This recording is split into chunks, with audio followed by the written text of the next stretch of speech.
Recent में चली अव्यक्तवाणी सुनना है या मुरली है?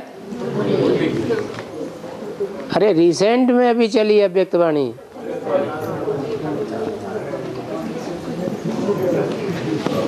चलो मुरली से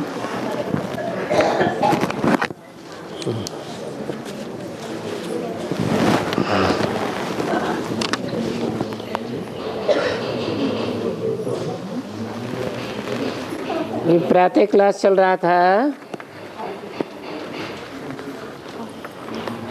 8/9/1965 बुधवार के दिन तीसरे पेज के अंतिम भाग में बात चल रही थी। ये भारत ही एक है जिसमें ये देवताएं हैं और देवताएं फिर जाकर के लास्ट में बंदर बनते हैं। ये है इन बंदरों की करतूत। हैं तो मनुष्य,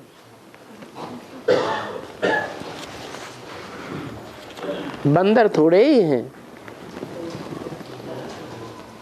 मनुष्य तो 84 जन्म मिलेंगे, तो मनुष्य के 84 जन्मों की हिस्ट्री ज्योग्राफी चाहिए। 8/9/65 की वाणी का चौथा पेज। तो देखो, तुम बच्चों को ये भी समझाया, समझते भी हैं कि बरोबर है। पहले ब्राह्मण वर्ण, देवता वर्ण, क्षत्रिय वर्ण, वैश्य वर्ण, फिर शूद्र वर्ण। ये वर्ण मनुष्य के हैं, कोई जानवरों के नहीं हैं।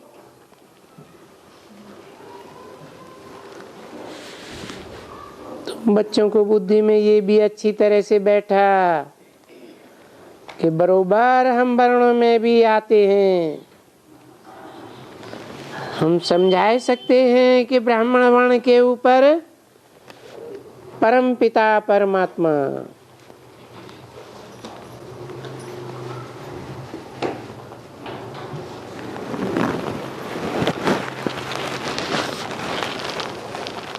कौन?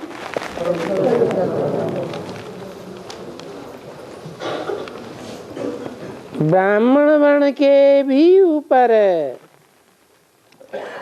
क्योंकि यहाँ है ही वर्ण। यहाँ की बात है ब्राह्मण वर्ण के ऊपर परमपिता परमात्मा। यहाँ की बात माने कहाँ की बात? संगम युग की बात है, कोई परम धाम की बात नहीं है। ब्राह्मण वर्ण के ऊपर परम पिता परमात्मा। ऐसे नहीं कहा परमात्मा परम पिता, क्यों नहीं कहा? क्योंकि परम आत्मा आत्माओं के बीच में परम पाठधारी, हीरो पाठधारी परम पिता के बाद है। जैसे शिव और शंकर, शिव पहले शंकर बाद में। कहते हैं राम कृष्ण, तो राम पहले कृष्ण बाद में। तो ऐसे ही परमपिता परमात्मा शिव, फिर बाद में साथ में है परमात्मा। बाकी सूक्ष्म वतन में कोई वर्ण की बात नहीं है। उनका तो तुम बच्चों को अच्छी तरह से समझाया कि ब्रह्मा, विष्णु और शंकर। अच्छा, प्रजापिता ब्रह्मा, ब्रह्मा को ही प्रजापिता कहते हैं।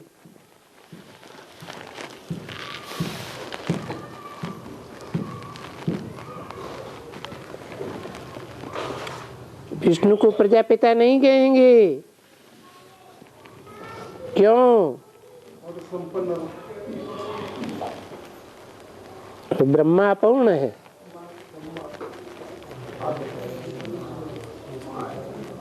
ब्रह्मा सो बाद में विष्णु बनते हैं। विष्णु है संपन्न रूप, प्रजापिता है पतित रूप। क्योंकि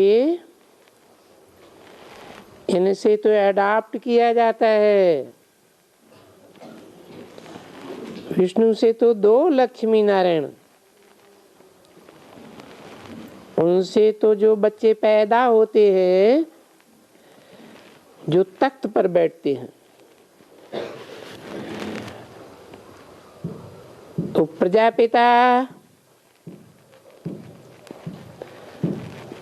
शंकर को तो कभी प्रजापिता कह भी नहीं सकते हैं। क्यों? क्योंकि शंकर पावन है या पतित है? प्रजापिता पतित है। पतित कहाँ होते हैं?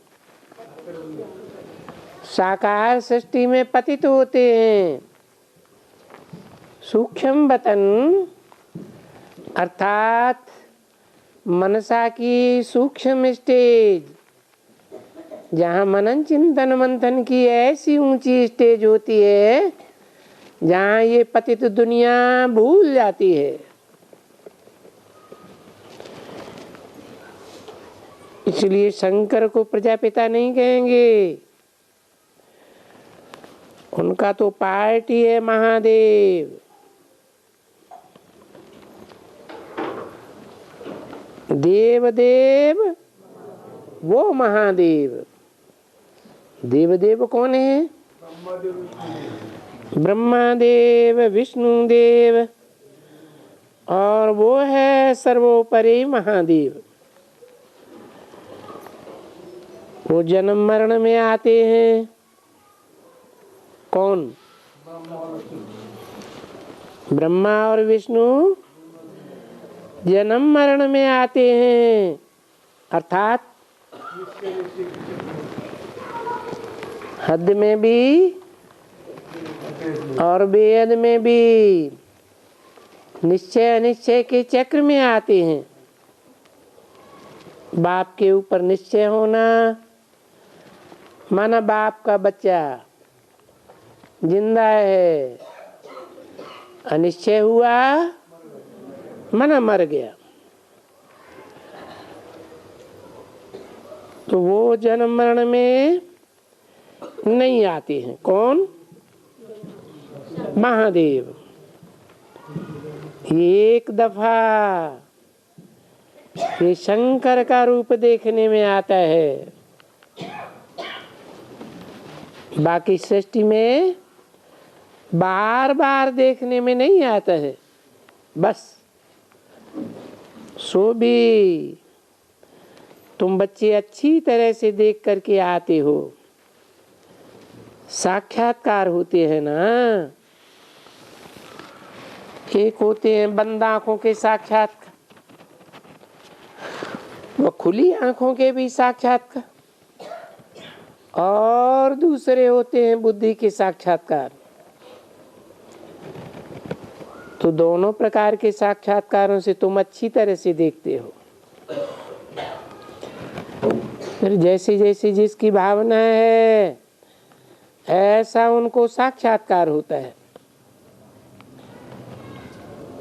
बाकी नहीं तो सर्प, टिंडू, बिछलन, बिंछन ये कहाँ से आवेंगे? सूक्ष्म वतन में तो वो कोई होते नहीं है।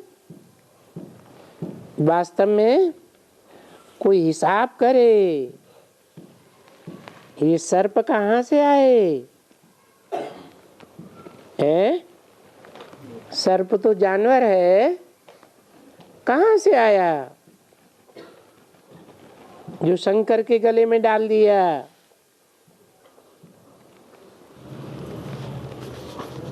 दिखाते हैं वासुकी नाग। ये तो हो नहीं सकता है। वहां बैल भी नहीं हो सकता है। कहाँ? सूक्ष्म वतन में। क्यों? नहीं, क्योंकि बैल तो वहां मनन चिंतन मंथन करने नहीं बैठेगा। बैल तो जानवर है। जानवर मनन चिंतन मंथन की स्टेज में जाता है क्या? नहीं। तो वहां बैल भी नहीं हो सकता है जो उनके ऊपर सवारी होगी। वहां ये जीव जंतु कहाँ से आवे? वहां तो है ही बस ये देवताएं। और कोई भी चीज, जानवर या फलाना, कुछ भी नहीं हो सकता। अच्छा, तुम बच्चियां सूक्ष्म वतन में जाती हो? तुम नहीं जाती हो। कौन जाती है सूक्ष्म वतन में? अच्छा, तुम जाती हो? किसी ने कहा जी। तो बाबा पूछते हैं उस सूक्ष्म वतन में बगीचा है? किसी ने कहा जी बाबा बगीचा है। वो होगा। वो क्या है बगीचा?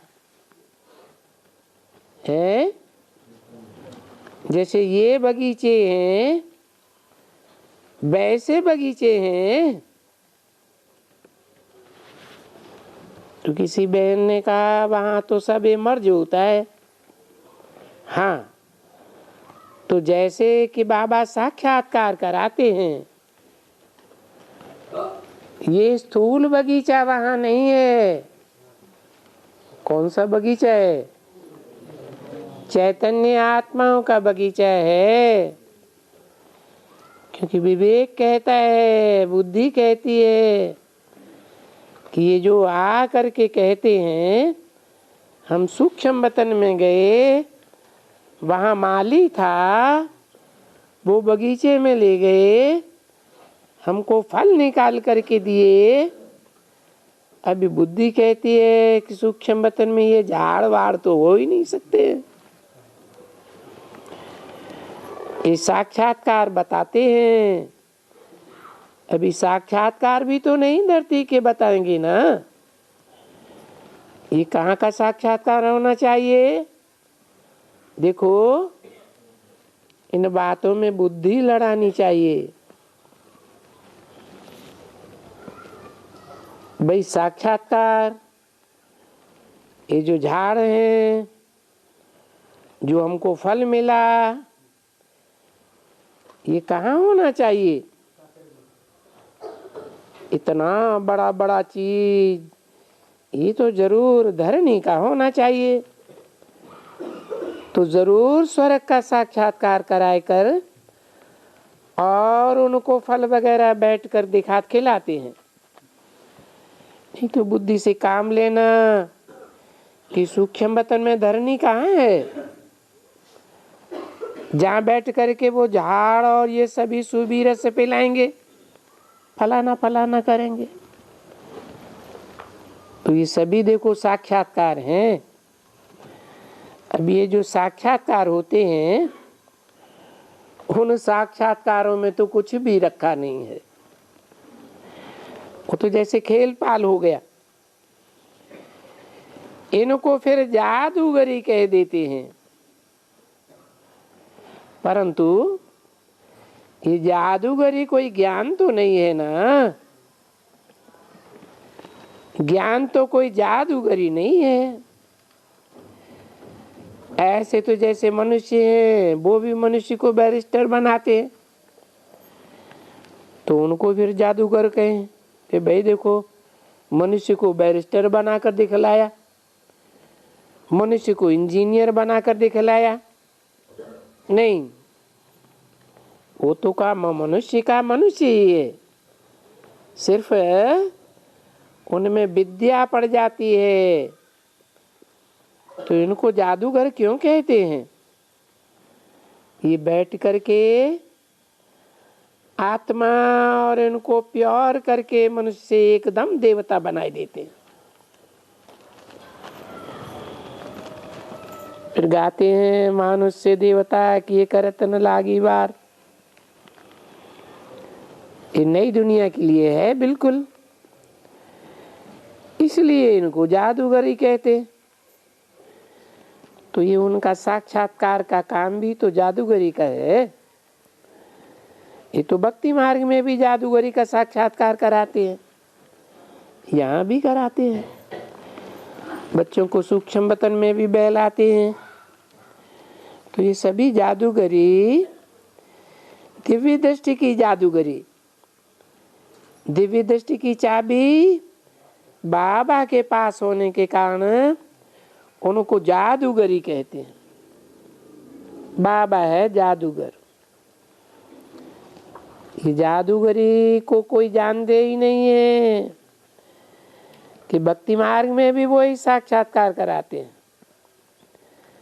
वो समझते हैं कि कोई गुरु की कृपा है, या कहेंगे ये चित्र में से बाबा ने अपना साक्षात्कार कराया।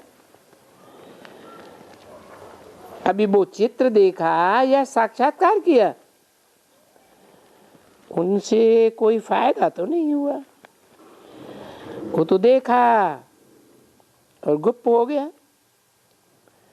यहाँ तो जिस कृष्ण के लिए मेहनत करके साक्षात्कार करते थे, और वो अभी इस समय में तुम स्वयं बन रहे हो। बाबा तुमको बता भी रहे हैं कि तुम अभी ऐसे देवता बन रहे हो, शाहजादे बन रहे हो, या तो लक्ष्मी नारायण बन रहे हो, या तो सीताराम बन रहे हो। 8/9/65 की वाणी का 5वां पेज। ये अभी तुम बच्चे बात जानते हो कि हम यहाँ आए हुए हैं सूर्यवंशी चंद्रवंशी डिनाइस्टी के राजा रजवाड़े बनने के लिए। उसमें भी मुख्य बात, बिल्कुल मेन बात, बाबा कहते हैं ना, ये महीन कोई नए को समझाओ।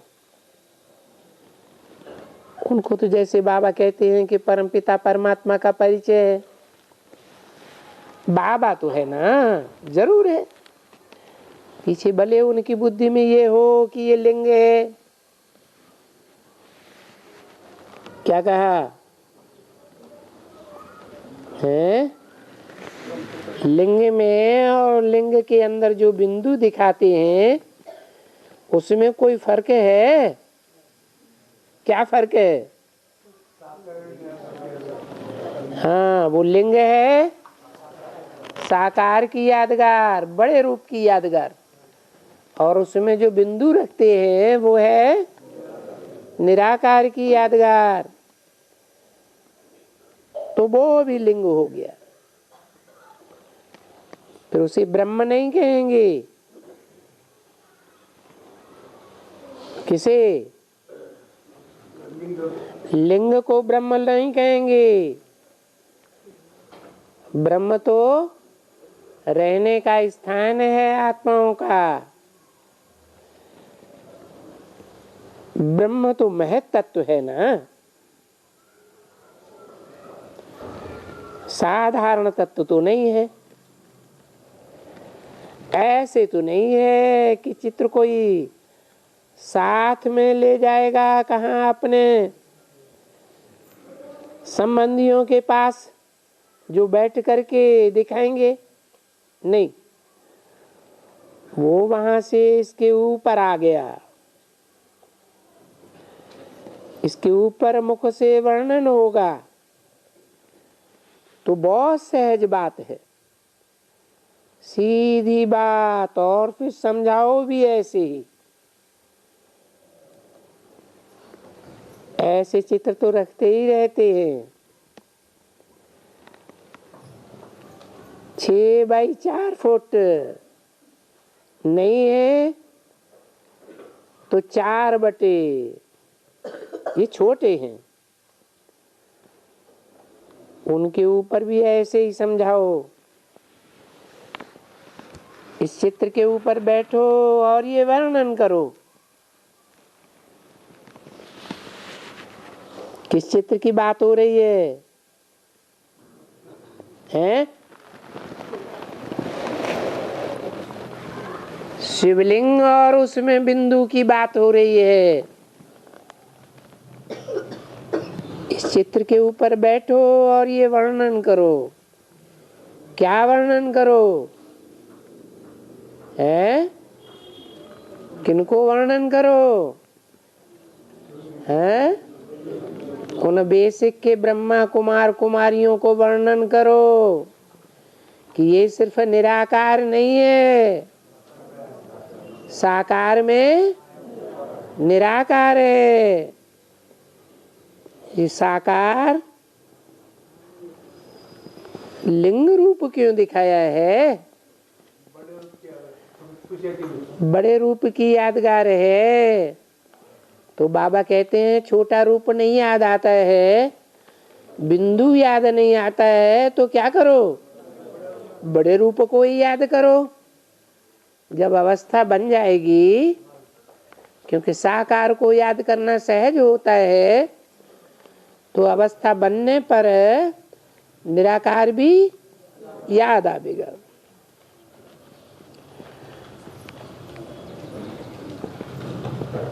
तो इस चित्र के ऊपर बैठो और वर्णन करो, इनको दिल पर उतारो। इनको माने किनको? इनको एक नहीं, इनको चित्रों को, बिंदु जो रखा है और बिंदु जो लिंग के अंदर रखा है, उन दोनों को, इनको दिल पर उतारो।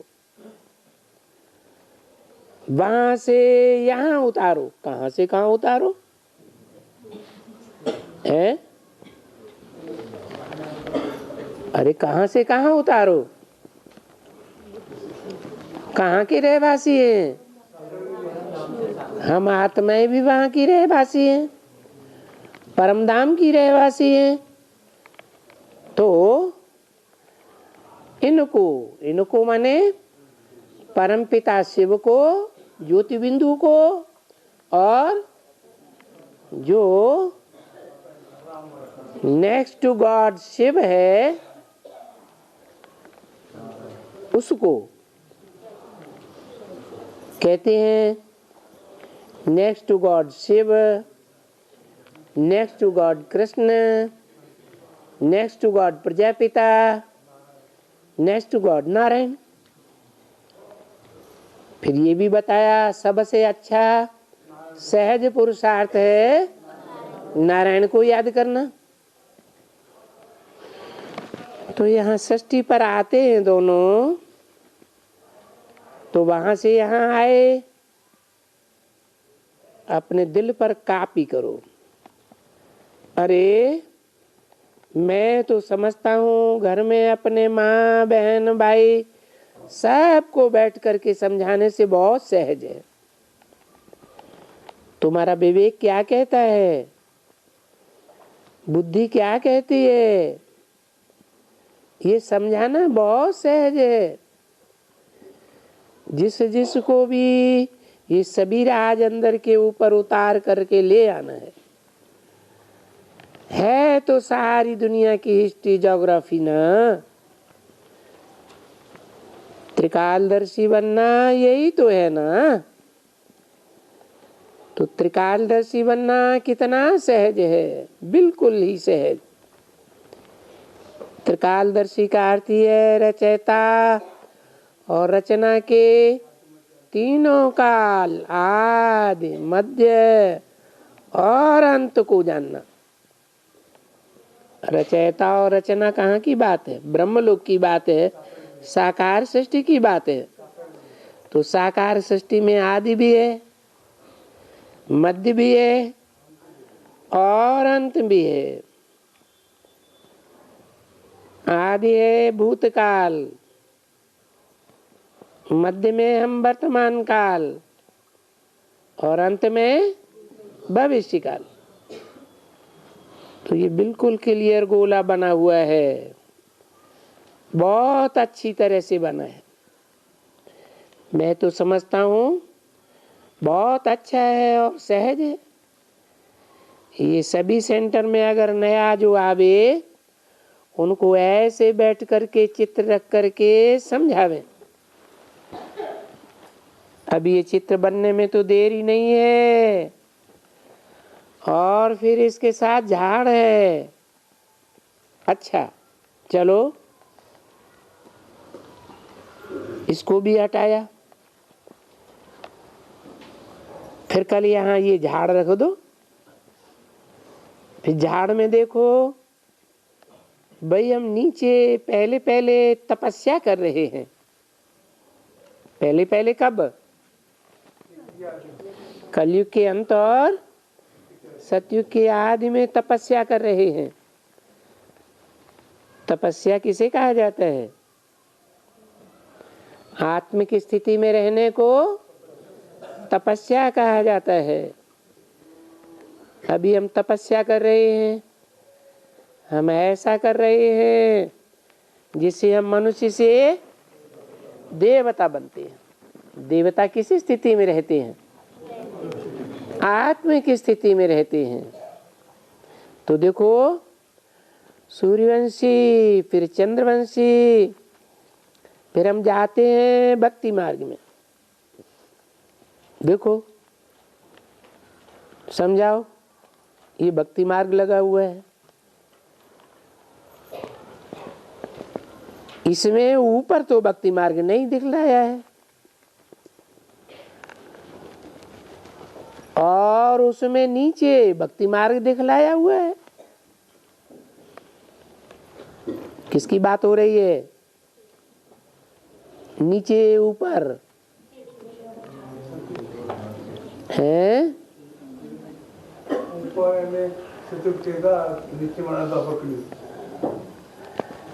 देखो पहले वो बैठ करके अब भी विचारी भक्त बनते हैं।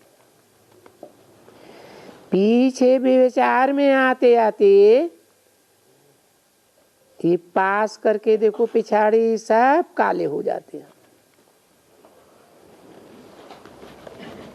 पीछे ही बैठते हैं। तो फिर ये समझाना कि देखो जो झाड़ में नीचे देवी देवताएं हैं वो ही तो फिर सीढ़ी में आएंगे। फिर देखो क्रिश्चियन है, बौद्धियों का है, इस्लामियों का है, वो इस्लामी में ही आवेंगे। फिर बौद्धि में ही आएंगे, वो उनमें आएंगे। और ये जो छोटे छोटे पत्ते हैं उनमें सभी ये दूसरे धर्म वाले आएंगे। ऐसे ही फिर जब ये विनाश होगा तो फिर नंबरवार ऐसे ही। कैसे है? विनाश होगा तो नंबरवार ऐसे ही होगा। बाबा आकर तपस्या करेंगे। कौन तपस्या करेंगे? बाबा माने साकार। अभी झाड़ों के ऊपर समझाते तो हैं, और शायद नए नमूने में बाबा समझाते हैं। वो बात उतारना है। नए आवे उनको ऐसे बैठ कर के समझाएं। मैं तो समझता हूँ जल्दी समझ जाएंगे। उनको बोलो अब और कुछ बोलो नहीं, तुम जो कुछ पढ़े लिखे हो सब भूल जाओ। यहाँ बैठ करके ये समझो और इसको दिल पर उतारो। क्यों कहा ऐसे? जो कुछ पढ़े लिखे हो सब भूल जाओ, इसलिए ये कहा कि लिखे हुए कागज पर लिखेंगे तो झांखा आवेगा, और कोरे कागज पर लिखेंगे तो क्लियर आवेगा। इसलिए कहा जो कुछ लिखा है पढ़ा है वो सब भूल जाओ और इसको दिल पर उतार लो। जो भी आवे सेंटर पर उनको समझाओ। सबके पास छोटे झाड़ तो हैं ही नहीं।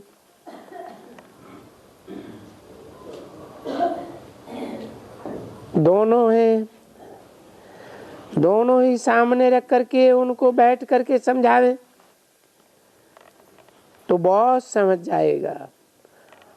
और फिर उनको समझानी भी ऐसे देना है, परमात्मा क्या है और आत्मा क्या है। वो तो समझाना ही होता है कि भाई ये अनादि पाठ इनमें ऐसे नुदा हुआ है। किनमें? आत्मा में और परमात्मा में। देखो इस समय में हम आकर के ये सारा ज्ञान ले रहे हैं, ले लेते हैं, पीछे हमारी आत्मा से ये ज्ञान सारा गुम हो जाता है। पीछे माने कब? संगम युग के बाद सतयुग में। पीछे जो पाठ हमने बजाया है सतयुग में वो ही राजाई का पाठ बजाएंगे, सुख का बजाएंगे। पीछे फिर रावण के चंबे में फिर दुख का पाठ आएगा, जन्म लेंगे। देखो समझाना तो बिल्कुल ही सहज है। तुम्हारे पास जिसकी भी अभी तक मुख नहीं खुला है तुमको ऐसे छुट्टी कैसे देंगे? तुमने ये कॉन्ट्रैक्ट उठाया है ना कि बाबा हम सबका मुख खुलवाएंगे। क्या कहा? जो भी हमारे संसर्ग संपर्क में आते हैं उन सबका मुख खुलवाएंगे। बंद कब हुआ था? द्वापर से लेकर के कलयुग के अंत तक नंबरवार का मुख बंद होता रहा। मुख बंद हुआ, विदेशियों ने मुख बंद कर दिया और हम सब कुछ जैसे भूल गए। तो अब बाबा कहते हैं तुम सबका मुख अब हम खुलवाएंगे, ये कॉन्ट्रैक्ट लेना। अभी खोलेंगे तो सभी कुछ भी इनके ऊपर जो जो मेहनत करते हैं। अभी तुम तो होती नहीं हो तो जमुना बैठी है वो समझाती है। तो देखो ये कितना पुण्य का काम है। क्या नहीं होती हो तुम?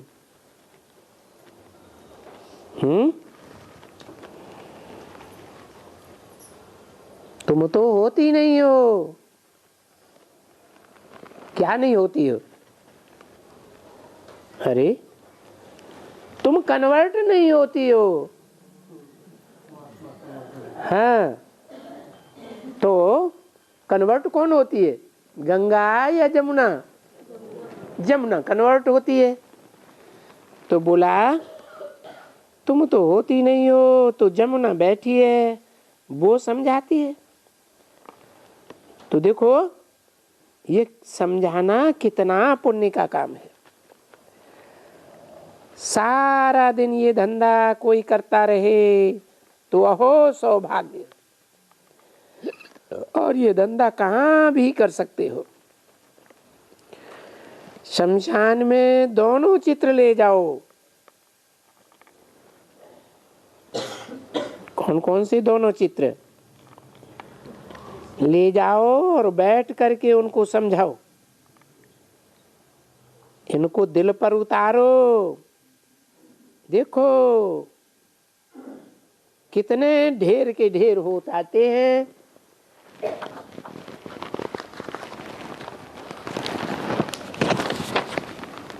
जब तलक वो मुर्दा जले और वापस जाएं, तब तक वहां शांत करके सत्संग करते रहो। भक्ति मार्ग में शांत में सत्संग करते हैं ना, शमशान में सत्संग करते हैं। तो तुम वहां बैठ करके उनको समझाओ। 8-9-65 की वाणी का 6ठा पेज। तुमको इस बात के लिए कोई नहीं रोकेगा वहां शमशान में। बाबा भी नहीं रोक सकेगा।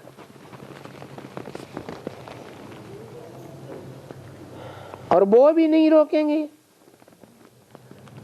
तुम बोलो आओ, हम तुमको सृष्टि का चक्र कैसे चलता है वो समझावें। ये मुर्दा मर करके कहाँ गया, हम तुमको बताते हैं। ये शरीर छोड़ करके कहाँ गया, ये कितने दफा शरीर लेता है, हम तुमको सारी दुनिया की हिस्ट्री ज्योग्राफी बताएंगे। एक मुर्दे की बात नहीं है। बैठे हो, आए हो, तो बैठ करके यहाँ कुछ तो सुनो। हम तुमको सारी दुनिया की हिस्ट्री ज्योग्राफी चक्कर कैसे लगाते हैं मैं समझाऊं। आत्मा क्या है, परमात्मा क्या है, हम कहती हैं कि कोई भी नहीं जानते हैं। सृष्टि के आदि मध्य अंत का ज्ञान। तो बैठो, हम तुमको समझाएं बहुत अच्छी तरह से।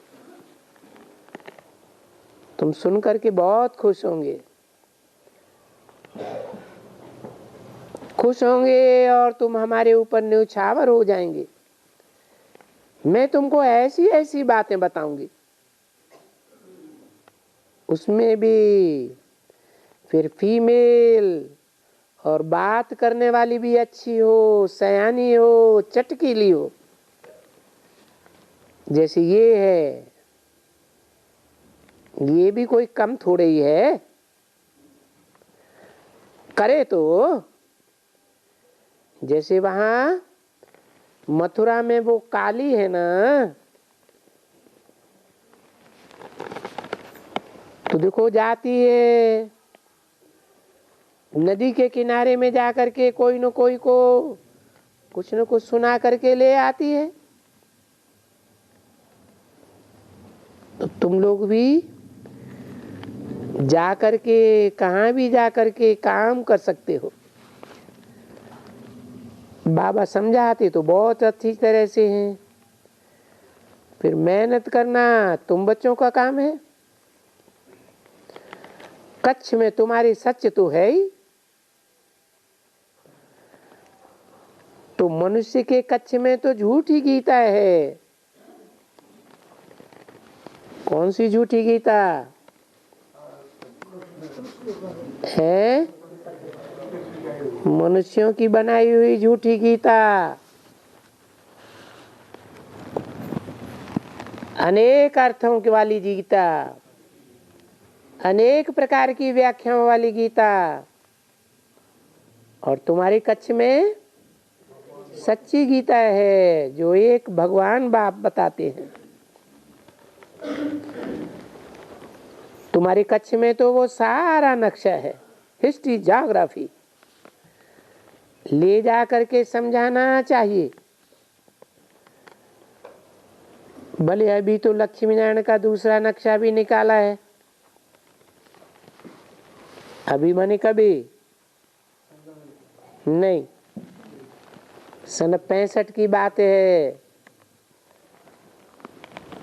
जब मम्मा शरीर छोड़ने वाली थी।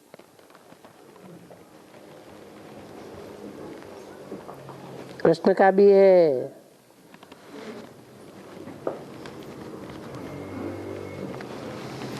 कौन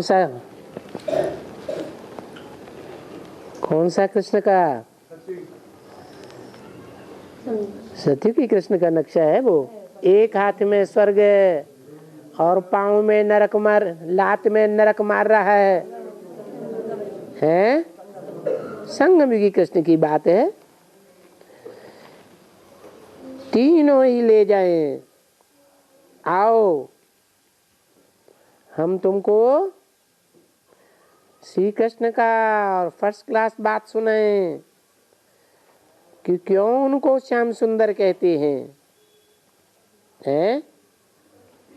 समझाएं कि संगम युगी कृष्ण को श्याम सुंदर कहते हैं या सतयुग के 16 कला संपूर्ण को कहते हैं।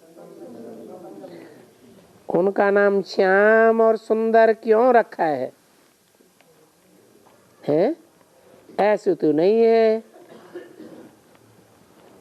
कि कलयुग में जन्म हुआ तो श्याम, फिर सतयुग में जन्म हुआ तो उस दूसरे शरीर का नाम सुंदर। ये तो रंग हो जाता है। एक व्यक्ति का नाम, एक पर्सनालिटी का नाम श्याम सुंदर दोनों कैसे हो सकता है? कहाँ की बात है? इस संगम युग की बात है कि उसी शरीर से पहले श्याम पार्ट बजाते हैं, काला पार्ट बजाते हैं, फिर संपन्न पुरुषार्थ होने पर सुंदर पार्ट बजाते हैं।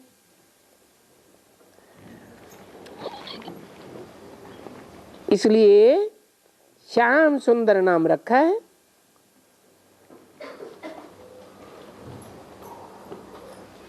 वो बेसिक वाले क्या समझते हैं? जन्म में श्याम, सतयुग में सुंदर। कौन? हाँ, कृष्ण वाली आत्मा जो सतयुग में जन्म लेती है वो कलयुग में समझते हैं श्याम है, और सतयुग में जन्म लेगी तो सुंदर बन। लेकिन ऐसे थोड़ा ही है, वो तो दो पर्सनालिटीज हो गई, दो व्यक्तित्व हो गए। तो श्याम माना सांवरा, और बरोबर चित्र में रखते भी हो कि भाई ये देखो सांवरा हो गया है। गोरा भी कहते हो, श्याम भी कहते हो, एक को ही कहते हो ना, तो क्यों गोरा और श्याम कहते हो? आओ सुनो, तो मैं तुमको कृष्ण के श्याम और सुंदर की कहानी सुनाऊं, बड़े खुश हो जाएंगे। बोलो, देखो ये भारत है, सारा आयरन एज है।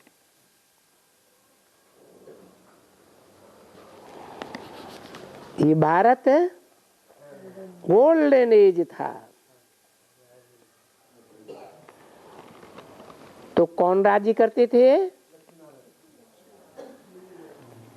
गोरा कृष्ण का राज्य था ना, लक्ष्मी नारायण का राज्य था। वो अभी देखो सांवरा हो गया है। इनको आयरन एज कहा जाता है,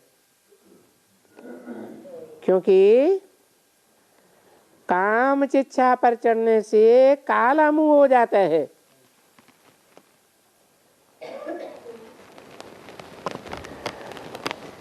हो जाता है ना, अभी होता जाता है।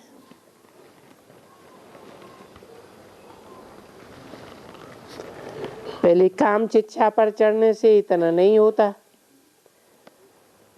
पीछे तो होते होते तहां तक कि काला ही मुंह हो जाता है, तो उसको श्याम कह देते हैं। मैं कृष्ण की तुमको 84 जन्म की कहानी सुनाता हूं, फर्स्ट और लास्ट हम तुमको उसकी कहानी सुनाए। फर्स्ट कब? सतयुग में फर्स्ट क्लास, और कलयुग में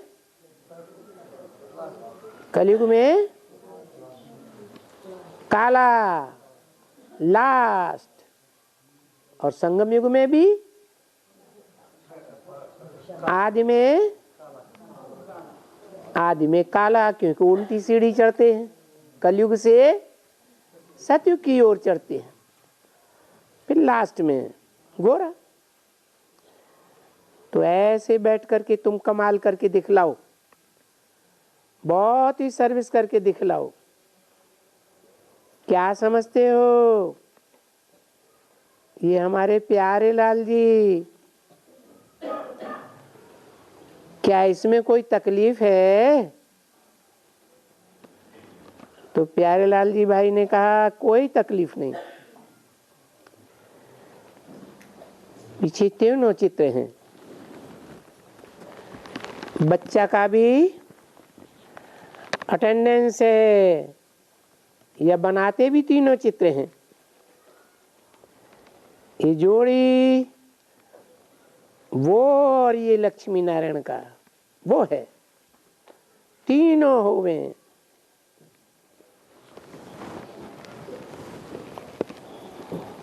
एक बात सुना करके फिर दूसरी बात चालू करो, तो उनका टाइम हो जाएगा। किनका? अरे शमशान में बैठे लोगों का जाने का टाइम हो जाएगा। भाई ने कहा ये तो सब सहज बात है बाबा। अरे बहुत सहज है, सिर्फ पुरुषार्थ की बात है। तो क्या करें? कहो तो फट भड़क उठते हैं।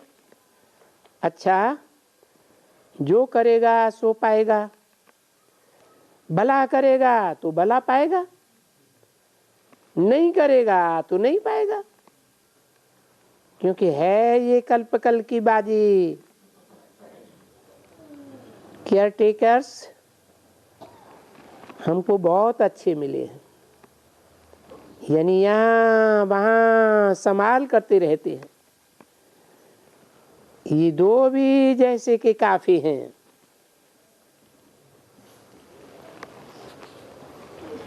ऐसे जो बच्चे होवे तो बाबा की दिल बहुत खुश हो जाती है। कैसे बच्चे? कौन से दो बहुत काफी हैं? राम और कृष्ण। अच्छा, मीठे मीठे सर्विसेबल, हर बात की सर्विस होती है ना, तो सर्विस करनी चाहिए, उसको सर्विस कहा जाता है। कोई उल्टी सर्विस करे तो उनको डिससर्विस कहा जाता है।